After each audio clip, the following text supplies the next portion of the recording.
First, we have to begin with the chaos at America's airports. Delays, disruptions, heightened security concerns. The country is in the middle of a partial government shutdown, and that is directly impacting the TSA.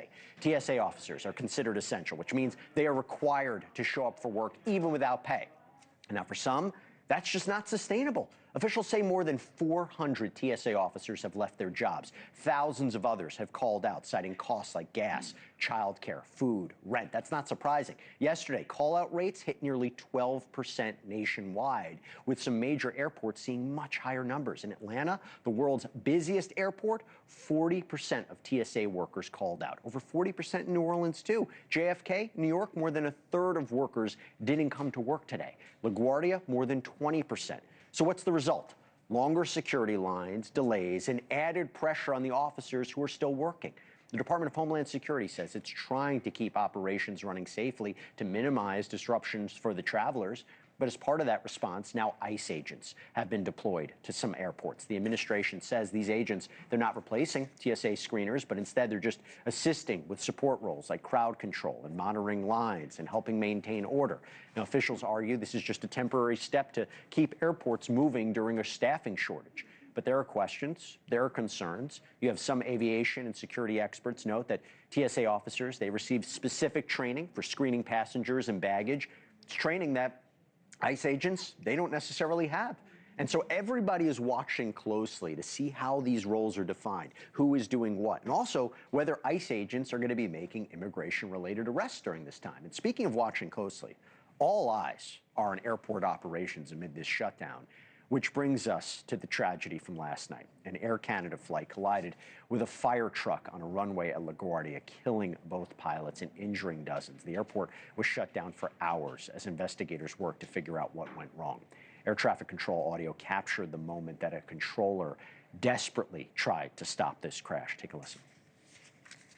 Truck 1 and Company, LaGuardia Tower, requesting to cross 4 at Delta. Truck 1 and Company, cross 4 at Delta. Truck 1 and Company, crossing 4 at Delta. Frontier 4195, just stop there, please. Stop, Truck 1, stop. Stop, Truck 1, stop. Stop, Truck 1, stop. Delta 2603, go around, runway heading 2000. Jet 646. Jet 646, I see you collide with a vehicle here, just hold position. I know you can't move. The vehicles are responding to you now. Frontier 4195, I got the word that we're going to be closed for a little while. If you want prepared to return to the ramp, let me know. Yeah, we got stuff in progress for that, man. That wasn't good to watch. Yeah, I know. I was here. I tried to reach out to my stuff, and we were dealing with an emergency earlier, and I messed up. No, man, you did the best you could. It's pretty chilling to hear that and also see that footage, the photos. Federal officials, they say safety remains the top priority and that security protocols, they're still in place, but you have critics who warn that the prolonged strain could create challenges if these conditions don't improve quickly. I'm joined now by three people who come at this story from three very different angles. So we need to get a real sense of what is going on and what we can expect. Who do we have with us? Hal Kempfer, retired Marine intelligence officer and the CEO of Global Risk Intelligence and Planning, Inc. Caleb Harbin-Marshall is a former TSA officer. Doug Bernetti, a transportation trial attorney. I'm so happy to have all of you on. Hal, I'm going to start for you. From a security perspective, what are you concerned about? Do you see real vulnerabilities? Do you see a real risk right now? Jesse, I see a real risk right now because you have Iranian sleeper agents, potentially sleeper cells. You have Hezbollah heavily involved in this thing. All of them are, well, in the world of terrorism, better trained than your average terrorist. So, yeah, there's a lot of concern right now. And here we have a shortfall of trained TSA screeners at a number of airports. We're bringing in 1811 series special agents from ICE. That is not a bad fill. They have a lot of complementary skills. They can cover a lot of areas that could be done by TSA, by trained TSA. But yeah, I am very concerned from a security perspective. Just to follow up on that, Hal, could it have a deterrent effect? Could bad actors say, wait a minute, I'm seeing armed ICE agents all over the place. Maybe I'm not going to go. Maybe it's different if it was just TSA. Absolutely. Actually, that's probably one of the strongest things is the deterrent effect. It's the same thing after 9/11 when we started putting military, we put armed military at the airports. it really wasn't so much. They didn't have a lot of training specifically on terrorism and stuff like that. But when you go to an airport and you see somebody carrying an M16A2 and they're in a battle dress uniform and say that Kevlar, it has an effect. Caleb, over to you. 40% call-outs at some airports. Have you ever seen numbers like that before? And for people who don't know, what does that actually look like for the passengers? And what does that look like for the TSA officers who are there, I imagine, doing maybe double shifts, double duty? Jesse, that is extremely high. As you know, I've worked at Atlanta's airport, which is the busiest airport in the world. 40% callouts is really extreme. So that means that they're consolidating, checkpoints, that they're closing lanes to even function for the volume of folks that they have in the lines. For travelers, this is huge wait times. And I want to be clear, wait times start from the queue starting point. They're not gauging wait times from the people outside of the queues, outside of the doors, all the way behind baggage claim. So what you're reading on websites from airports or the TSA app, which is not being monitored right now, you should add at least an hour or two to that time because it's not the full picture. Doug, I was thinking for a second about whether or not there's going to be a legal challenge and who would bring it in terms of ICE being there. And I remember the president of the union that represents the TSA officers said they deserve to be paid, not replaced. Do you think they're mounting a legal claim here?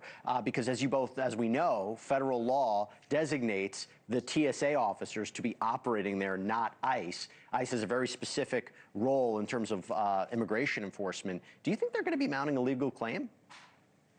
That's a good question, Jesse, but I think you hit the nail on the head. There is going to be some kind of lawsuit that's probably going to come from the union, but it could also come from some consumer group or consumer protection group. I think they're just waiting to see when something happens because there's a line. A ICE agent cannot perform the job duties of a TSA screener. TSA screener has to have certain training, certain certifications that most ICE agents do not have.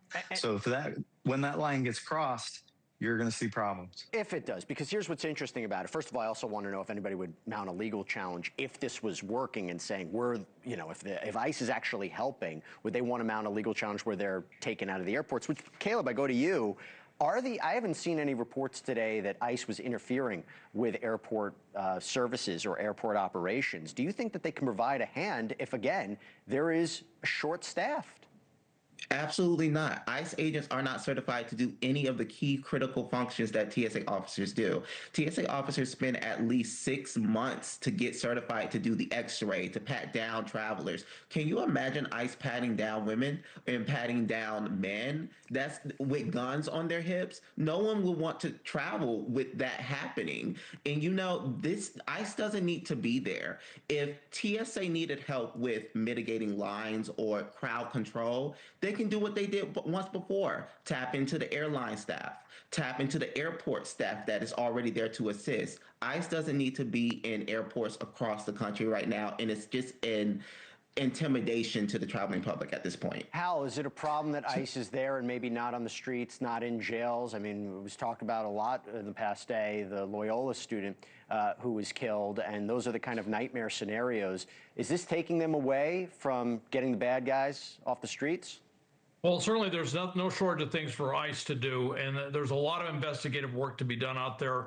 I will say one thing, though. They are trained 1811 special agents, all right? A lot of the training that TSA, and Caleb, you can join in on this, but a lot of it is OJT. I can train an 1811 special agent on the tools of how to pat somebody down, to do it in the same way TSA does, and a lot of other things. They are special agents. They can pick up a lot of those things. It's just a matter of getting trained by TSA to do it. Not everything, certainly not the scanner, stuff like that, but there are a lot of things they could do if needed. Doug, I want to give you the final point here. I want to give you the final point really just quick about the security checkpoints, because there's a lot of concern about whether ICE is also going to be operating in immigration enforcement. And I think that there's an interesting point if they approach people at the security checkpoints to ask about their immigration status, aren't they allowed to? Because the other counter-argument is, oh, well, this is just a pretextual, right? This is a pretext to, and they would argue, defense attorneys would say this is unconstitutional. There's no probable cause to ask somebody, if they're illegal or whatnot. not. Do you think it's going to be complicated, or what should we be looking out for in terms of their operations at security checkpoints, Doug?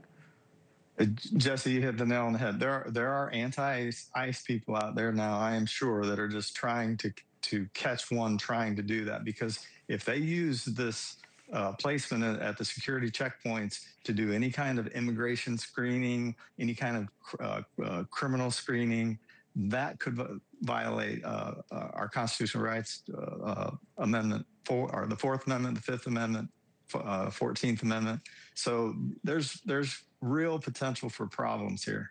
Well, I'll tell you what, I love this panel, so I hope nothing happens. I hope there's no negative effects of this, but I do want to continue the conversation. I wish we had a little bit more time, but as things develop, let's all maybe do this again and see what's actually happening. Hal Kempfer, Caleb Harbin Marshall, Doug Bernetti, appreciate you all taking the time. Thank you.